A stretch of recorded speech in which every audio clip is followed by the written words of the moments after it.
के बाहर से जैसे निकले वैसे सैनिक सामने ही। भगवान ने कहा हो गए 7:30 पूरे? बोले हो गए। बोले क्या बिगाड़ा तूने मेरा? मैं बोले आपको भजन में बैठा दिया, 7.5 साल घूमना फिरना सब बात बैठिए कहीं पे अवश्य और क्या बिगाड़ेगा? भगवान को भजन में लगा दिया। आपकी यदि उन्नति हो रही है तो शनि वहां को बिगाड़ने वाला नहीं, वो तो आपको उन्नति प्रदान कर देगा।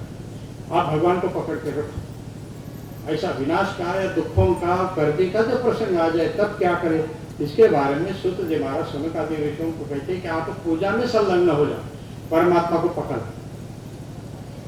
नामस्मरण चलता है और आपके पास जो जो पदार्थ उपलब्ध है उसके द्वारा आप पूजा संपादित करके रहो।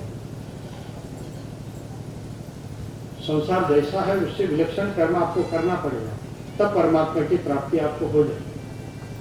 संसार चाहता है कि आप हमारे साथ लगे रहें। सवेरे उठे तो पहला काम क्या? जिनके यहाँ गाय भैंस है तो घर वाले क्या चाहते हैं? पहले जाकर आप दूध निकालो। आपको दूध निकालना आता है ना, दूध निकालो जिससे कि हमें चाय मिल जाए। संसार ऐसा चाहता है। आप ये नहीं सोचना कि सवेरे का पहला काम है तो हम परोपकार का काम कर देंगे, यानी दूध जो मिलेगा वो सब स्वयं पी जाएंगे या दूसरों को पिला देंगे। नहीं कर सकते। घर में कई हिस्सेदार बैठे, यदि आप उधर ही अकेले दूध पी जाएंगे तो दोबारा ही आपको दूध निकालने भेजेंगे नहीं। वहाँ तो कई हिस्सेदार बैठे, लेकिन आप सवेरे सवेरे प्रभात फेरी चले गए तो हिस्सेदार कोई नहीं बैठा उसमें। आप भजन करके आ गए, एक माला जप हो गया, कदम पर आपने नामस्मरण कर लिया तो हिस्सा लेने वाले कोई नहीं बैठे। और सवेरे सवेरे आप भैंस का दर्शन करो, दूध निकालो तो उसमें बंटवारा करने वाले बहुत बैठे। भजन में कोई बंटवारा करने वाला नहीं। सवेरे उठे तो पहला काम क्या करे? भगवान का स्मरण कर ले, फिर भगवान की पूजा की तैयारी प्रारंभ करे, फिर कहाँ से कौन से पदार्थ लाए, कितने मात्रा में वो इकट्ठा करे, ये सब आप लोग पढ़ लें। आप लोग तो इतना तो मानते हैं, यदि धन ज्यादा कमाना हो, यदि आप किसानों को खेती ज्यादा होनी चाहिए, ज्यादा बोएंगे तब ज्यादा फसल आएगी तो ज्यादा फिर अनाज बिकेगा तो ज्यादा पैसा मिलेगा। या नौकरी कर रहे हैं तो नौकरी में ज्यादा पैसा मिल जाए चाहते, दुकानदार है तो सामान ज्यादा बिक जाए उससे हमें ज्यादा पैसा मिलेगा ये चाहते हैं। तो भगवान की पूजा को बैठेंगे तब भी फिर ऐसा ही सोचो कि पूजा के पदार्थ तो ज्यादा हो जाए तो ज्यादा बड़ी पूजा होगी तो भगवान बड़े प्रसन्न हो जाएंगे। वाक कंजूसी नहीं करना। भगवान को पंचामृत लाते लोग, दूध दही घी शहद शक्कर, कितनी बड़ी कटोरी, कितनी सी कटोरी, इसमें 5 मिला दिए।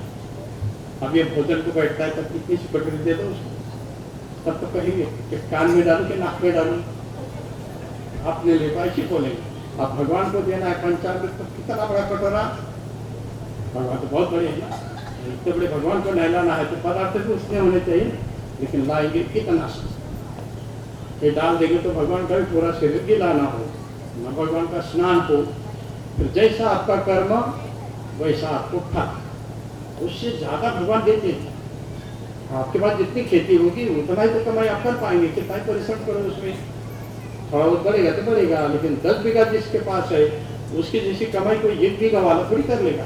1 बीघे से 10 बीघे की कमाई, ये तो असंभव है सृष्टि में। इसलिए परम पिता परमात्मा कहते हैं कि मेरी उपासना करते समय आप जो यथा वैभव यथा सामर्थ्य, कई चीज ऐसी है जो फुकट की है। जब आप पूजा कर रहे थे महाराज जी शुरू में 3 फूल लाए टमाटर, मैंने देखा, मेरा ध्यान तो फूल की तरफ ही था। मैं आप लोगों को एक दिन सुना रहा था कि फूल इसमें कितनी पंखुड़ियाँ हैं, मैंने आप लोगों को नाम भी गिना दिए थे। अब इसकी 1 पंखुड़ियाँ गिनते जाओ, 1 2 3 4 और 5 ही पंखुड़ी ये पूजा में चलता है। सम संख्या वाला पूजा में नहीं चलता है। इसलिए सृष्टि में भगवान ने वैसे पदार्थ आपको पहले से उपलब्ध कर दिए, ज्यादा दिमाग लगाने की जरूरत नहीं। वहाँ थोड़ा परिश्रम कर लो, लाने का, पेड़ लगाने का, उसको पानी देने का, इतना परिश्रम करो तो अपने आप पूजा आपकी संपन्न हो जाएगी।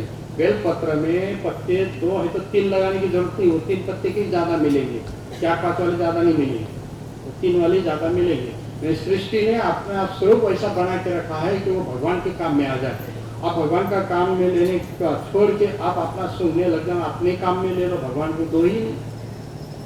तो यही भ्रष्टाचार है, जीविकार है, ये सदाचार नहीं। जिसकी चीज है उसके काम में आ जाए वही सदाचार होता है। ये सत आचरण है। सदाचार में पहला शब्द है सत, वही आचार, आचरण, वही सदाचार है। भगवान की बनाई चीज है तो भगवान के काम में आ जाए तो आपका वह कर्म बड़ा अद्भुत हो जाएगा और अद्भुत परमात्मा की प्राप्ति आपको हो जाएगी। इसलिए आप तो अद्भुत कर्म हमेशा संपादित करते रहो। पाद्यम आचमनीयम अर्घ्यम गंधम पुष्पम तथा परम धूपम दीपम च तांबूलम दत्याथ स्नापयस्यो। कहते कि भगवान शंकर की आप पूजा करो तो उसमें पैर धोने को पानी, हाथ धोने को पानी, कुल्ला करने को पानी, फिर शरीर को स्नान के लिए पानी। पहले भगवान का स्नान का प्रसंग होता है। अभिषेक का जो क्रम है ना, उसमें स्नान में ही ज्यादा समय लगता है। शतरुद्री पाठ करेंगे, महिमा का पाठ करेंगे, पुरुष सूक्त का पाठ करेंगे, रुद्र सूक्त का पाठ करेंगे। भगवान का स्नान का क्रम लंबा होता है, बाकी पूजा का क्रम तो छोटा होता है, बाकी स्नान का ही क्रम ज्यादा होता है। अभिषेक जब आप करेंगे तो उसके सबसे पहले तो जैसे जैसे आप अतिथि का घर में सत्कार कर लेते हैं वैसे ही भगवान का सत्कार करो। पहले पैर धोने को पानी, फिर हाथ धोने को पानी, फिर कुल्ला करने को पानी, उसके बाद स्नान के लिए पानी। नहाने के बाद फिर भगवान को वस्त्र पहनाओ, सुगंधित तेल लगाना हो तो लगा लो, उपवस्त्र पहना दो, जनेऊ पहना दो। उसके बाद फिर भगवान का तिलक करो। तिलक होने के बाद आप तिलक भी कई प्रकार का होता है। तिलक होने के बाद फिर भगवान को पुष्प अर्पण करो। जो सजाने की चीज है, बेलपत्र है, ध्रुवा है, शमी पत्र है, ये अर्पण करने के जो पदार्थ है जो ऊपर चढ़ाए जाते हैं उसके द्वारा भगवान को सजाने के बाद फिर भगवान को खिला दो। खिलाने के बाद फिर आरती कर लो। आरती के बाद फिर पुष्पांजलि कर लो, क्षमा प्रार्थना करके पूजा पूरी। 16 पूजा इसको कहते हैं, जहाँ पर ये सब पदार्थों का विनियोग होता है। तो उसमें ज़्यादातर पदार्थ आपको बिना पैसे के ही संसार में मिल जाते हैं, वो भी ले आएंगे तब भी चलेगा।